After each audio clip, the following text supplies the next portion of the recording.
ဒီချက်တဲ့ခေတ်ကြီးမှာလွတ်လပ်မှုဆိုတဲ့စကားလုံးကတော်တော်လေးကိုရှုပ်ထွေးလာတယ်နော်ကျွန်တော်တို့ရဲ့ဒီမိုကရေစီကိုကာကွယ်ပေးနိုင်တယ်လို့မျှော်လင့်ထားတဲ့နည်းပညာတွေကပဲကျွန်တော်တို့ရဲ့အခွင့်အရေးတွေကိုပြန်ပြီးချင်းချောင်းလာတဲ့အခါဘယ်လိုလုပ်မလဲကဲဒီရှုပ်ထွေးရဲ့ပဋိပက္ခရဲ့အဖြေကိုအတူတူရှာကြည့်ကြရအောင်ဒီအကြောင်းကိုစောက်ပြီးဆွေးနွေးဖို့တဲ့ဆိုရင်တက်သနာပညာရှင်အိုင်ဆာယဘော်လင်းရဲ့အင်မတန်အားကောင်းတဲ့စကားတစ်ခွန်းနဲ့စလိုက်ရအောင်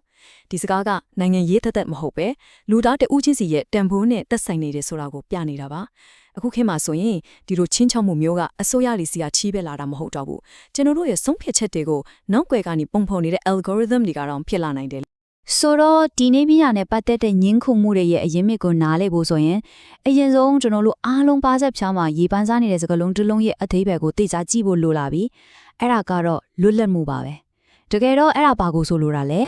အိုင်ဇေးယာဘာလင်ကဒီလွတ်လပ်မှုကိုနှစ်ပိုင်းခွဲပြီးစဉ်းစားပြခဲ့တယ်ပထမတစ်ခုကအနှုတ်သဘောဆောင်တော့လွတ်လပ်မှုပေါ့ဆိုလိုလာကတခြားတို့ရဲ့ဝင်ရောက်ဆွတ်ဖက်မှုအနောက်ရှက်ဒီကနေလွတ်ကင်းတာနောက်တစ်ခုကတော့အပေါင်းသဘောဆောင်တော့လွတ်လပ်မှုပါဒါကကျတော့ကိုယ့်ချက်မှာကိုဖန်တီးခွင့်ကိုဘဝရဲ့သခင်ဖြစ်ခွင့်ရရှိဖို့လွတ်လပ်မှုမျိုးကိုဆိုလိုတာမှာဟုတ်ပြီဒါဆိုလူတယောက်ရဲ့လွတ်လပ်ခွင့်ကိုဘလို့အခြေအနေမျိုးမှာကန့်သက်လို့ရမှာလဲဂျွန်စထရော့မျိုးကတော့ထိခိုက်မှုဆိုင်ရာမှုဆိုပြီးအဖြေတစ်ခုပေးခဲ့တယ်အဲ့ဒီကတော့ချင်းချင်းလေးပဲကိုယ့်ရဲ့လုပ်ရက်ကတခြားသူတွေကိုမထိခိုက်တဲ့၍အစိုးရကဝင်ဆွဲဖက်ခွင့်မရှိသင့်ဘူးပေါ့ကဲဒီလိုတသနာဆိုင်ရာအယူအဆတွေကိုခဏဘေးဖယ်ပြီးလက်တွေ့ကဘာဘက်ကိုပြန်လှည့်ကြည့်ကြရအောင်ခေတ်သစ်ဒီမိုကရေစီရဲ့အသေးနှလုံးလို့ပြောလို့ရတဲ့ရွေးကောက်ပွဲတွေမှာဒီလွတ်လပ်မှုတန်ဖိုးတွေဟာ digital နည်းပညာရဲ့စိန်ခေါ်မှုကိုဘလို့ရင်ဆိုင်နေရတယ်လဲ artificial intelligence AI ပေါ့နော်အခုချိန်မှာ AI ဆိုတာကရိုးရိုး tool တစ်ခုမဟုတ်တော့ဘူးနိုင်ငံရေးကစားကွင်းတစ်ခုလုံးရဲ့စီးမြင်တွေကိုပြောင်းလဲဖြစ်နိုင်တဲ့အင်အားကြီးတစ်ခုဖြစ်လာနေပါပြီ AI ကဘလို့မျိုးဒီမိုကရေစီအတွက်လက်နက်ဖြစ်လာနိုင်လဲဆိုတော့ဥပမာတွေအများကြီးပဲလူတွေကိုယုံသွားအောင်သတင်းတူတွေအကြီးအကျယ်ဖန်တီးတာမျိုးတကယ်လူတယောက်ပြောနေတယ်လို့မျိုးဒီ fake video တွေနဲ့လိမ်ညာတာမျိုးတွေနဲ့လူတွေရဲ့ယုံကြည်မှုကိုအလွဲသုံးစားလုပ်ပြီးအေးကြီးတဲ့အချက်ကတည်းခိုးယူတဲ့အထီပေါ့နီလန်းကတော့စုံလို့ပါပဲပြီးတော့အခုလိုအင်တာနက်ချစ်ကြီးမှာဒီလိုချင်းချောက်မှုတွေကမျက်စိတမိုက်အတွင်းမှာပဲအရင်ကချက်အစားပေါင်းများစွာပိုမြန်မြန်ပိုကျဲကျဲပြန့်ပွားနိုင်တယ်ဒါပေမဲ့အန်ဒရယ်အရှိဆုံးအပိုင်းကအခုမှလာမှာပါအဲ့ဒါကဘာလဲဆိုတော့ဒီတိုက်ခိုက်မှုတွေရဲ့တကယ်ပန်းတိုင်ပဲသူတို့ကရွေးကောက်ပွဲရလဒ်ကိုပြောင်းလဲဖို့လောက်ပဲရည်ရွယ်တာမဟုတ်ဘူးအဲ့ဒီထက်ပိုပြီးကြောက်စရာကောင်းတာကလူတွေရဲ့ဒီမိုကရေစီစနစ်အပေါ်မှာထားတဲ့ယုံကြည်မှုကိုလုံးဝပျောက်ဆုံးသွားအောင်အမြက်ကနဲ့လန့်ပြီးဖျက်ဆီးဖို့ကြိုးစားနေတာပ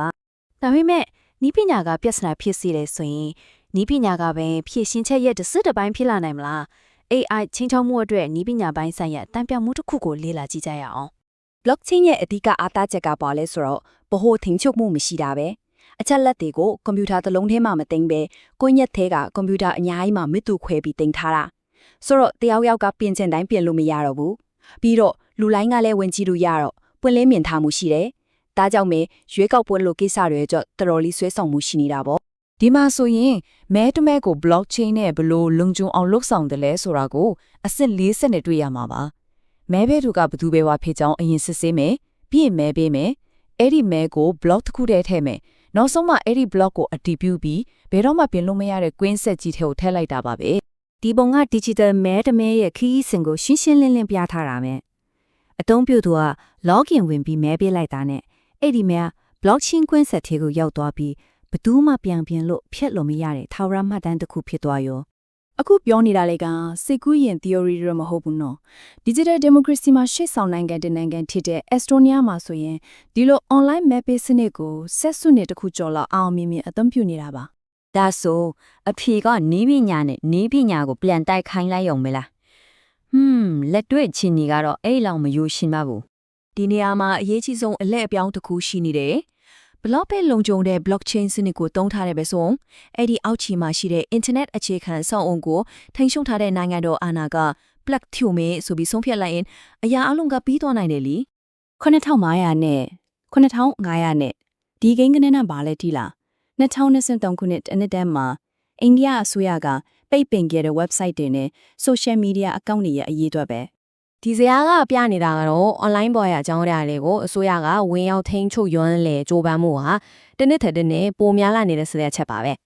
ဒါဒီကဘယ်ုံကိန်းကနန်းနေမဟုတ်ဘူးနော် ဒီပိတ်ပင်မှုတွေနောက်ခွင်မှာသူတို့ရဲ့အတန်ဒီတိတ်စစ်သွားအောင်လုပ်ခံလိုက်ရတဲ့သတင်းထောက်တွေတက်ကြွလွန်ရှားသူတွေနောက်ပြီးတော့တာမန်ပြည်သူတွေရဲ့အခွင့်အရေးတွေရှိနေတဲ့ ဒီအဖြစ်အပျက်တွေကဒသနပညာရှင်ဖီခိုရဲ့အဆိုတစ်ခုကိုမြက်ဝါထင်ထင်သက်သေပြနေတယ်လို့ပဲသူကဘာပြောခဲ့လဲဆိုတော့အာနာဆိုတာလူအဖွဲ့အစည်းရဲ့အပေါ်ကနေထပ်ဆင့်တိဆောက်ထားတာမျိုးမဟုတ်ဘဲလူမှုဆက်ဆံရေးတွေရဲ့အနက်ရှိုက်ဆုံးနေရာမှာအမြင့်တွယ်နေတာတဲ့ဆိုတော့နိပညာကဘလောက်ပဲအားကောင်းနေပါစေနောက်ဆုံးမှာတော့ရှိပြီးသားနိုင်ငံတော်အာဏာဖွဲ့စည်းပုံရဲ့အောက်မှာပဲလက်ပတ်ရတယ်ဆိုတာကိုတွေ့ရမှာပါ ဒါကြောင့်မို့လို့ကျွန်တော်တို့အားလုံးဟာအင်မတန်အရေးကြီးတဲ့လမ်းဆောင်လမ်းခွာတစ်ခုကိုရောက်နေပါပြီကျွန်တော်တို့ရဲ့ရွေးချယ်မှုတွေကပဲလွတ်လပ်မှုနဲ့ဒီမိုကရေစီရဲ့အနာဂတ်ကိုဖုံးဖော်သွားတော့မှာပါ ကျွန်တော်တို့ရှေ့မှာတော့ရွေးစရာလမ်းကြောင်းနှစ်ခုရှိနေတယ်တလန်းကနေပညာကိုလွတ်မြောက်မှုအတွက်ကိရိယာထိသုံးပြီးပွင့်လင်းမြင်သာမှုဘယ်ဟိုထိန်ချုံမှုကင်းမဲ့ရေးနဲ့စမကမြင့်တင်ရေးတို့ကိုအားပေးတဲ့လမ်းနောက်တလန်းကတော့အဲ့ဒီနေပညာကိုပဲထိန်ချုံမှုစောင့်ကြည့်မှုနဲ့တရင်မဖွင့်ချမှုတွေအကြလက်နက်တစ်ခုအဖြစ်အသုံးချလဲလမ်းပါပဲတကယ်တော့နေပညာတွေကိုယ်တိုင်ကကောင်းတယ်ဆိုတယ်မရှိပါဘူးကြားနေပဲသူတို့ကလွတ်လပ်မှုကိုအားပေးမလားဖိနှိပ်မလားဆိုတာကကျွန်တော်တို့ကသူတို့ထဲမှာဘလို့မှုတွေကိုထည့်သွင်းတိစောက်တယ်လဲသူတို့ပတ်လည်မှာဘလို့စီးမြင်စည်းကမ်းတွေကိုချမှတ်တယ်လဲဆိုတာပေါ်မှာပဲလုံးဝမူတည်နေပါတယ် နောက်ဆုံးတော့မေခွန်းကတာပါပဲကျွန်တော်တို့အားလုံးဒီစောင့်နေကြတာကလူတိုင်းလွတ်လပ်စွာဆွေးနွေးနိုင်တဲ့ digital ပြည်ထူရင်ပြင်တစ်ခုလားဒါမှမဟုတ်ကိုယ့်ကိုယ်ကိုပြန်ပြီးချုပ်နှောင်မဲ့ digital လောင်အင်ကြီးတစ်ခုလား